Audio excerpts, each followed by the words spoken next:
Rose McGowan ripped into fashionista Donna Karan on Monday after the DKNY had defended Harvey Weinstein and suggested that women might be asking for trouble by the way they dress. Karan, a longtime friend of Weinstein, described the disgraced film producer who has been accused of sexual harassment and assault by a string of women over decades as wonderful in an exclusive dailymail.com interview. She added, "You look at everything all over the world today and how women are dressing and what they are asking by just presenting themselves the way they do.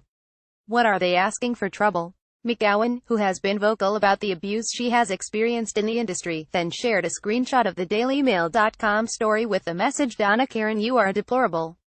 Aiding and abetting is a moral crime. You are scum in a fancy dress."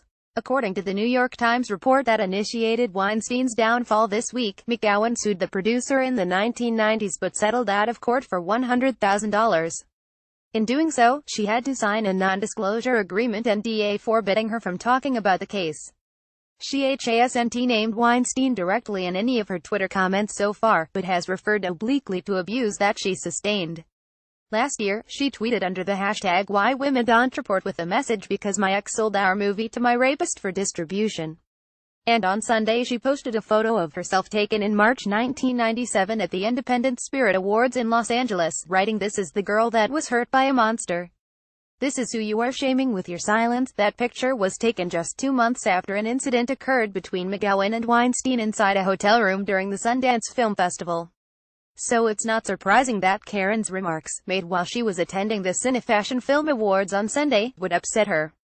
"To see it here in our own country is very difficult, but I also think, how do we display ourselves, how do we present ourselves as women?" the 69-year-old asked. "What are we asking? Are we asking for it by presenting all the sensuality and all the sexuality, and what are we throwing out to our children today about how to dance and how to perform and what to wear? How much should they show?" In a statement sent just after midnight on Tuesday to dailymail.com, Karan claimed that her remarks had been taken out of context. "Last night, I was honored at the Cine-Fashion Film Awards in Hollywood, and while answering a question on the red carpet I made a statement that unfortunately is not representative of how I feel or what I believe," she said. "I have spent my life championing women. My life has been dedicated to dressing and addressing the needs of women, empowering them and promoting equal rights. My statements were taken out of context and do not represent how I feel about the current situation concerning Harvey Weinstein. I believe that sexual harassment is not acceptable, and this is an issue that must be addressed once and for all regardless of the individual. I am truly sorry to anyone that I offended and everyone that has ever been a victim." These are the latest salvos in an ongoing Twitter war between McGowan and those who have either openly colluded with Weinstein, or remained silent on the topic. On Sunday, she tweeted, "Ladies of Hollywood, your silence is deafening. Get brave." And on Monday she replied to a message by German magazine Screen Red that read, "You need to wonder why so few men having worked with Harvey Weinstein took a public stand so far.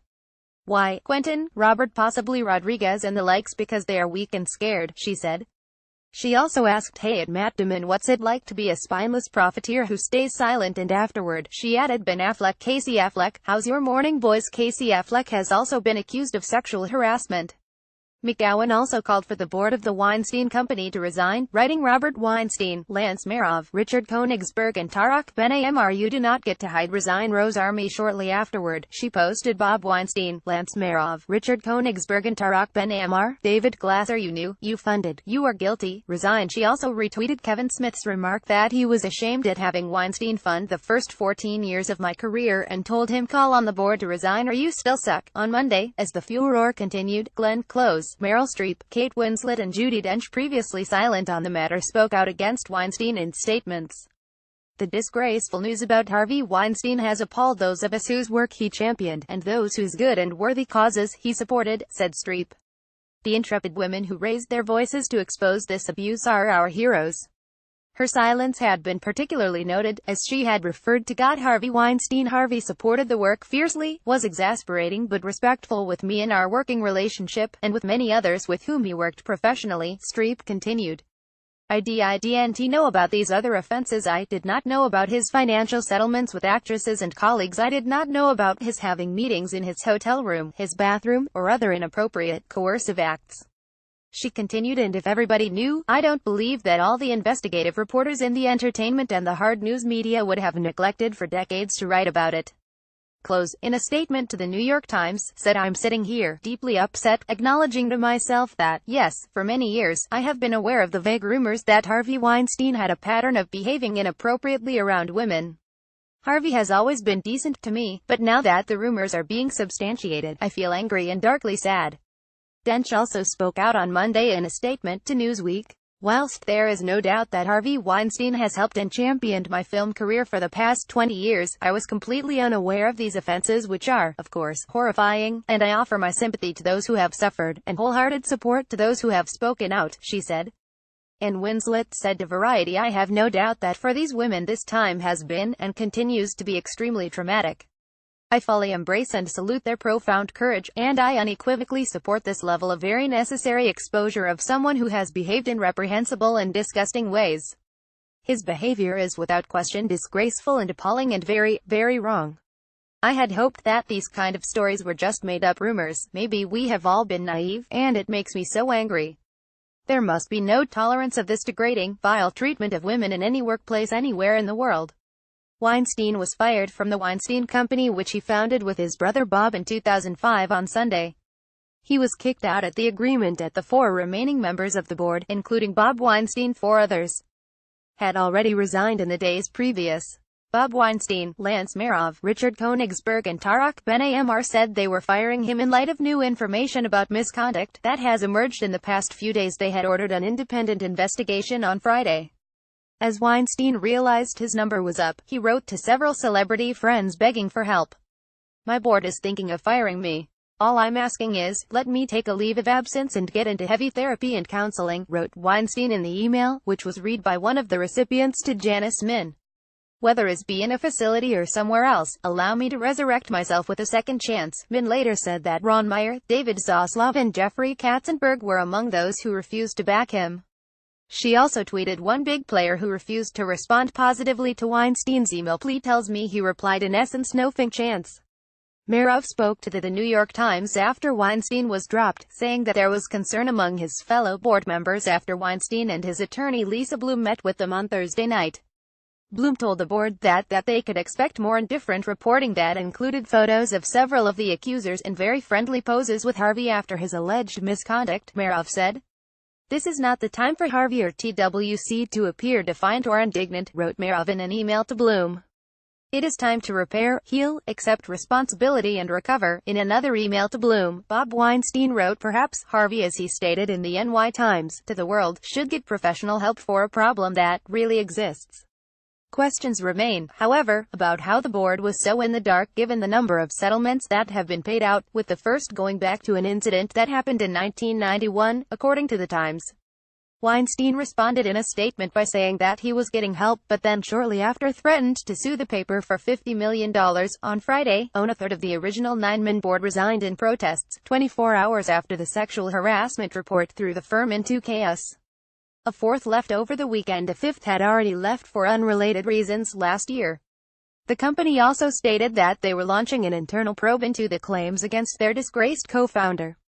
And as the backlash grew, graphic revelations appeared in Huffington Post, claiming that Weinstein cornered a New York reporter and forcibly made her watch him masturbate in front of her.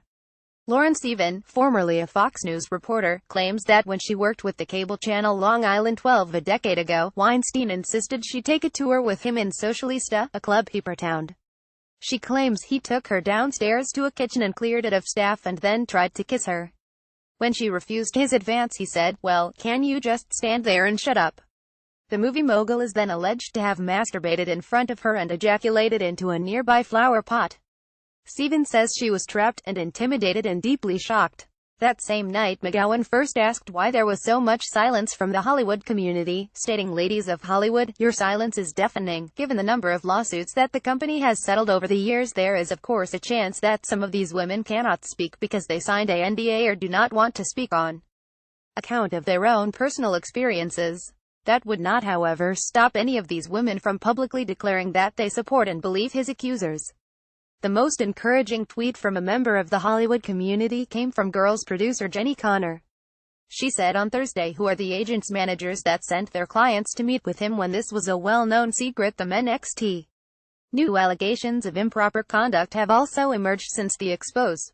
British actress Jessica Hines took to Twitter on Friday and wrote, "I was offered a film role at 19. Harvey Weinstein came on board and wanted me to screen test in a bikini. I refused, lost the job." She then added, "I'm sure there are many more." Hines, who earlier in her career went by Jessica Stevenson, is now 44 and has starred in the two most recent Bridget Jones films as well as a number of theatrical productions, being nominated for a Tony in 2009 for her role in The Norman Conquests on Broadway. Her claim is remarkably similar to a blind item that has been floating around for over a decade, and is well known to many in Hollywood. Writer and comedian Jack Howard noted that, replying to Hines' "Holy yes, I knew the story but I didn't know who it was about." Hines did not reveal what the film was, but it would have been around 1991 or 1992 when Weinstein was beginning his ascent up the ranks in the movie industry while working in London. It was also in 1991 when he allegedly sexually harassed the first of his many alleged victims who came forward to speak with the Times on the record about his behavior. Laura Madden said that she was asked by Weinstein to give him massages while he was staying at hotels in Dublin and London at that time. "It was so manipulative," said Madden. "You constantly question yourself, am I the one who is the problem?" Judd recounted her encounter with Weinstein, saying she was doing night shoots for her 1997 film Kiss the Girls when she got an invite to meet with Weinstein that she could not pass up. She said she felt uncomfortable from the start and ordered cereal from room service because it would arrive quicker than a hot meal. Judd said she was asked to give Weinstein a massage and then a shoulder rub, both of which she declined while trying to get herself out of the room. That is when he allegedly asked her to help him pick out his clothes for the day and then watch him shower. "I said no, a lot of ways, a lot of times, and he always came back at me with some new ask," said Judd. "It was all this bargaining, this coercive bargaining." She eventually made her escape by joking that Weinstein would have to help her win an Oscar before she would be willing to touch him, stating that the prestige of working for his studio made it too difficult to forcefully shut down his harassment. "There's a lot on the line, the cachet that came with Miramax," explained Judd. Judd previously wrote about the same experience in 2015 for Variety without naming Weinstein, simply saying it was a studio mogul. "I was with a bunch of other actors, and it was critical that it was actors. The exact same thing had happened to them by the exact same mogul," wrote Judd. "Only when we were sitting around talking about it did we realize our experiences were identical.